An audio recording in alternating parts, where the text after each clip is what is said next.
Magandang araw po sa inyong lahat and welcome back to my channel. Malaking usapin po ngayon ang hindi pagbibigay ng subsidy ng gobyerno sa PhilHealth. Ang dami rin po mga fake news na kumakalat na nagbibigay ng agam-agam lalo na sa mga miyembro ng PhilHealth.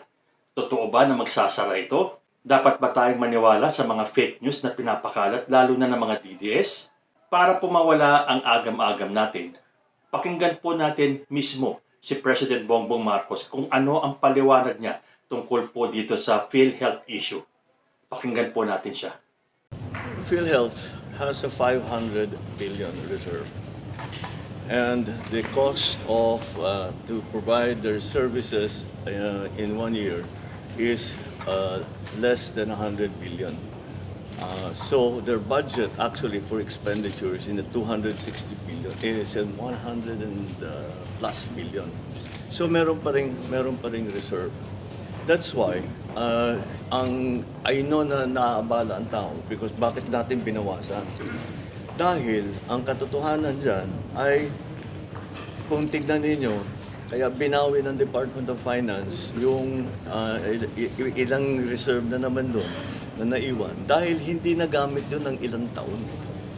In other words, the PhilHealth has sufficient budget to do all of the things that they want to do. So let's go back the last 2 years. Kung titignan ninyo, ang services na binibigay, ang mga treatment na binabayaran ngayon ng PhilHealth ay nag-expand na ng gusto. We are taking care of many more conditions, many more diseases. We have more dialysis patients. We are attending to more people. That's from the budget of 2023 and 2024. So patuloy, pataas ng pataas. Pati yung pagbayad. Ang payments ngayon natin for cancer, for the other diseases, hundreds of percent ang increase doon sa dati. In other words, kaya ng PhilHealth na bayaran yan. And the reason why is that we do not want to subsidize it is because it is the subsidy will lang doon sa bank account ng PhilHealth, hindi magagamit. Eh marami tayong paggagamitan noon. So that's a simple explanation there. Is that they have sufficient funds to carry on. Because ang problema sa PhilHealth, ang problema ngayon sa PhilHealth, hindi tungkol sa pagbigay ng serbisyo. Hindi sa pagbigay ng insurance cover. Hindi yan ang problema na kulang sila sa budget kaya hindi sila nakakapag-alaga ng tao. Kulang sila sa budget kaya maliit ang bayad. Hindi yan ang problema. Ang problema, kung titignan ninyo, you look at the reports that are happening, sa dami ng bagong services ng PhilHealth, sa dami ng mga bagong payment na binibigay ng PhilHealth, nababara ang sistema. You can see there are in the provinces, merong mga tao nag-aantay buong araw, yung pilat 200 tao. Nag-aantay, magke-claim sila. Hindi naman mahirap. Pero that's what's happened in PhilHealth. Yun ang problema sa PhilHealth. The problem is the processing capacity. Kaya ang naging priority, isa sa pinakamalaking priority sa PhilHealth, of course, to continue to provide services, to continue to provide insurance, is mag-digitalize na kayo. Patuloy kanila, that's where the effort is para lahat itong mga taong ito ma-process natin. Tuloy-tuloy naman, tuloy-tuloy. Tuloy pa rin ang insurance, tuloy pa rin ang bayaran ng claim. And at the same time, mabilis makuha ng tao yung kanilang insurance claim. At doon naman po sa mga nagtatanong kung mababawasan daw ang serbisyo ng PhilHealth sa taong bayan, ang sagot po ni President Bongbong Marcos. Let me be very clear. I really wish sana naman yung mga nagko-comment tungkol sa PhilHealth subsidy, pag-aralan ninyo ng mas malalim at tignan naman ninyo. At ito ang guarantee ko. Napakasimple lang ang guarantee ko.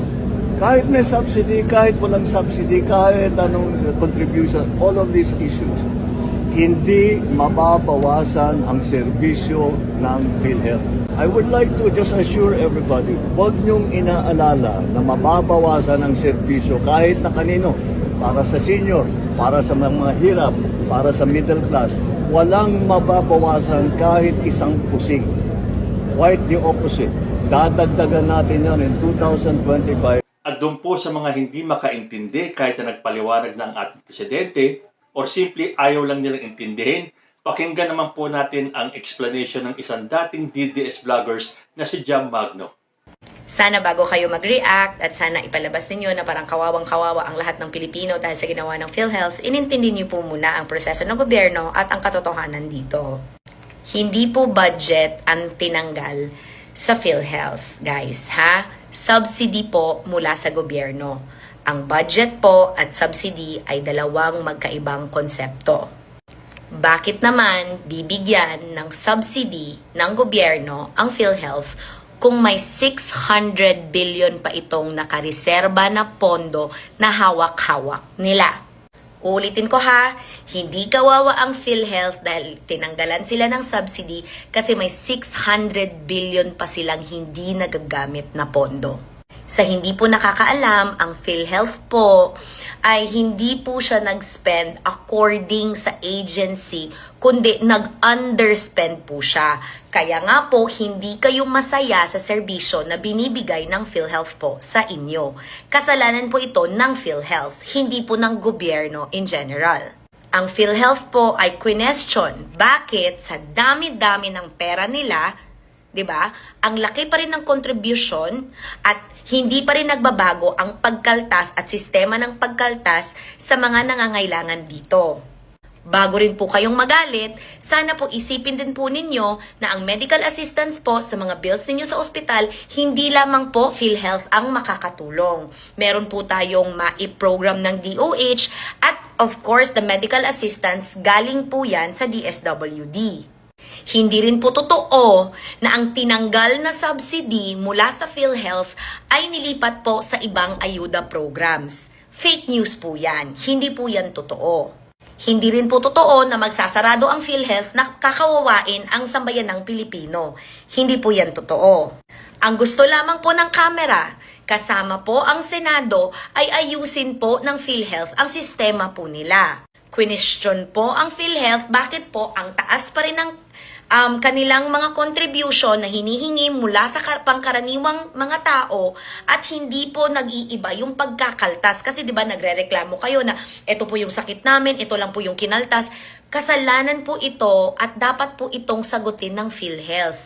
Again, nadadamay na naman ang tingog, nabiblame na naman ang mga walang alam at syempre, nauuna kasi kayo sa takot kahit hindi nyo naman inalam yung sitwasyon. Uulitin ko.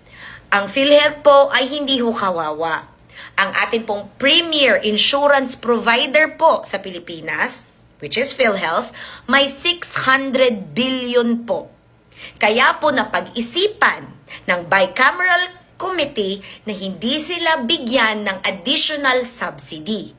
Pero hindi rin totoong wala silang matatanggap dahil inallocate pa rin ang kanilang operational expenses. May matatanggap pa rin sila to operate the agency in general. Alright? Kasi ang budget naman po na galing sa PhilHealth ay galing din naman ho yan sa mga contributions na kinakaltas po sa atin. So it doesn't mean, again, na magsasarado ang PhilHealth, na magko-contribute ka tapos wala na itong mapupuntahan. Pag wala na itong mapupuntahan at hindi epektibo ang serbisyo, ang PhilHealth po ang kailangang managot. Hindi po ang ibang tao. Question pa nga ang hindi paggamit ng PhilHealth sa pondo nila ng mismong si Senator Bongo. Tinanong niya kung bakit ganito ang nangyayari at hindi nila ginagastos kahit alam naman nila na meron ito. Ang hindi paggastos ng pondo ng PhilHealth ay yun ang nangangahulugan kung bakit hindi pa rin bumababa kahit may batas na ang contributions ng mga tao sa PhilHealth. Hindi rin po nagbabago Ang pagkakaltas, depende sa sakit po ninyo, pagpasok nyo sa ospital, dahil hindi rin ito binago ng PhilHealth. At PhilHealth lang po ang pwedeng magbago nito, dahil sila naman po ang insurance provider. Kaya sa lahat po ng mga tao na naghuhuramentado sa Facebook ko, nagme-message at napunta na naman sa amin ang blame at sinabi na naman na tinanggal namin ang pondo, hindi ho. Dahil hindi naman ho pondo o budget ang tinanggal, kundi subsidy. Hindi po talaga mauubusan ng budget ang PhilHealth dahil kinakaltasan pa rin naman tayong lahat. Kasama ako.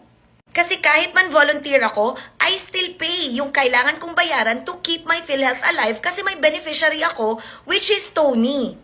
Kaya sana bago kayo maghurementado, kalma.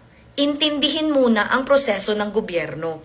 Di porket may away, lahat na lang i-associate doon. Masisistress ka na wala namang rason. Hindi kinakawawa ang PhilHealth. In fact, dapat kayo nga ang nagsasabi sa PhilHealth na gastusin na nila ang 600 billion nila na pondo para mapababa ang kontribusyon ng pangkaraniwang tao at marami silang matulungan at yung reimbursements ay magiging mas mabilis para mas epektibo din ang serbisyo nila sa iba't ibang nangangailangan dito. At sa mga nagsasabi na kawawa ang PhilHealth at pag nawala ang PhilHealth, wala na, hindi rin ito totoo dahil again, uulitin ko, may DOH pa po na MAIP at meron pa rin pong financial assistance na makukuha po natin sa DSWD. Kaya nga ba lagi kong sinasabi na pag kayo, inuunan nyo yung galit nyo instead of intindihin nyo ang mga bagay-bagay, di sana hindi kayo na-stress kasi wala rin namang humpay ang stress nyo kung dapat ang sinasabi nyo ay dapat talaga tanggalan ng subsidy dahil may pondo sila. May 600 billion sila. So anong gagawin sa 600 billion na yan? Ipagde-decorate sa opisina nila? Kaya dapat ang ginagawa natin, we are calling on to PhilHealth to properly manage their funds, to be able to babaan ang mga contributions. Which is, may law na naipasa nito na 3.25% starting 2025, ibababa doon sa premiums na binabayad ng pangkaraniwang tao. Kasi uulitin ko, hindi naman ho ayuda program ang PhilHealth. Ito po ay isang insurance provider and the premier insurance provider of our country. Kaya ulit, nagsasabi, ma'am, na-hospital po ako, ito lang po yung kaltas. Yan yun. Kaya kailangan nilang gastusin. Okay? Yung 600 billion nila, di ba, dinimonize nyo din ulit ang pagbalik nila ng pera na hindi nila nagastos, di ba? Ibabalik dapat sa National Treasury, ginawa nyo rin ng issue. Siyempre, ibabalik talaga dapat yan sa National Treasury ang pondo na hindi mo ginagamit. Di ba galit na galit kayo sa corrupt? Tapos ngayon, ang pagbalik ngayon sa gobyerno, galit na galit pa rin kayo? Pick a struggle, B. Kaya ako sa mga galit sa akin, sa mga nangaaway, sa mga nagsasabi na kami na naman ang kumuha ng pondo, hindi ho. Hindi ho. Kasi wala naman hong transfer of funds. Wala naman pong kinuha dito at nilagay dito. That is not true. Yan lang po ang gusto nilang sabihin para mag-fit ulit sa narrative nila. Tulad lang din yan sa paninira nila sa memorandum between Tingog, DBP, and PhilHealth. Kaya ang weird, no? Galit na galit kayo na kunwari, kinakawawa ang PhilHealth, pero paano na lang nga yung 600 billion? Uulit-ulitin ko talaga to at pag-uusapan ko talaga to at mahinahon talaga ako dahil ito naman yung totoo.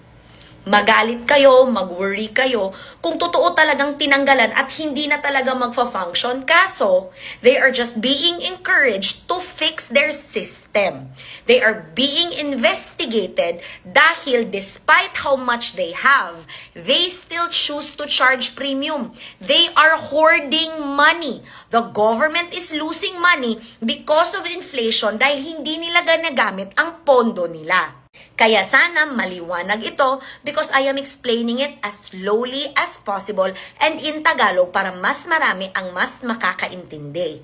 Kaya again, hindi kinakawawa ang PhilHealth. Hindi ito magsasara. Hindi rin totoo na tinanggalan ito ng buong buo dahil binigyan pa rin sila ng pang-operational expenses nila. At ang pondo naman nila ay galing naman sa ating mga kontribusyon na hindi rin hihinto. Ang kailangan lamang dito ay ayusin ng PhilHealth ang kanilang sistema sa loob para mas maganda ang kanilang paninerbisyo sa pangkaraniwang Pilipino. Nagkakaintindihan ho ba tayo? Uminom ng tubig at makinig ulit sa video na ito. Rinse and repeat. Ingat! Mwah! Ayan, kung hindi nyo pa rin po nakuha ang eksplanasyon tungkol sa PhilHealth issue na yan, sadya pong nagbibingi-bingihan na lang kayo. Hanggang dito na lang po muna tayo. Hanggang sa susunod na mga issues, maraming salamat po.